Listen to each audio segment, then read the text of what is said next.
Evo, trenutno se nalazim na svoj ratni položaj i čekam svoje prijatelje i drugove koji trebaju doći iz drugog sela. Prle, Tihi i moja ekipa. Potpisani ovdje.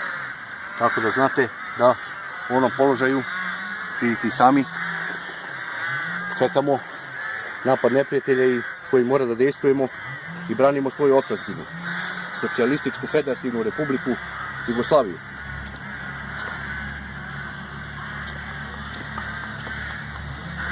Teramo bilo kako i ne predajemo se tako lako. Na ratnom položaju smo i počeli su neprijatelji da dejstvuju. I zalazimo se trenutno u napadu, krećemo da branimo svoju otadžbinu. I čekamo napad neprijatelja sa desno krilo koja četa nailazi sa desna. Pa šta mislite, koji su ti neprijatelji, druže? Neprijatelji Švabi dolaze I četnici. sa svih strana. Da, branit ćemo i ostaćemo da odbranimo svoju Socijalističku Federativnu Republiku Jugoslaviju, koju znate da će smeti ustati ovdje.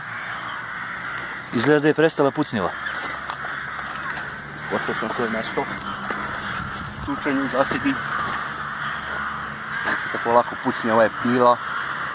Šta se desilo u trenutku, snimam svoj položaj u koji ću jednostavno vidjeti odakle se oni kreću.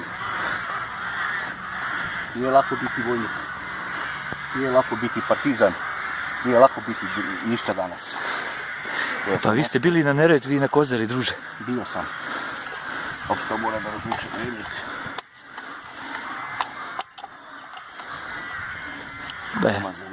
A gdje su ostali drugovi? Drugovi, Prle i Tihi, treba da stignu. Treba da stignu, a uskoro, vidite sami, uglancali smo se na četi, u svojim čizmama obukli smo se i krenuli smo na taj položaj. Da ćemo sve sebe da odbranimo svoje ovo narodno mesto. Nikada nećemo prestati. I kažemo, po šumama i gorama naše zemlje ponosne idu čete partizana, slavu borbe odnose. Neka znade dušama kleti da će konat vodit rad i u mesi za slobodu svoje srce zemlje dat. Partizan sam, s tim se dičim, to ne može biti svak.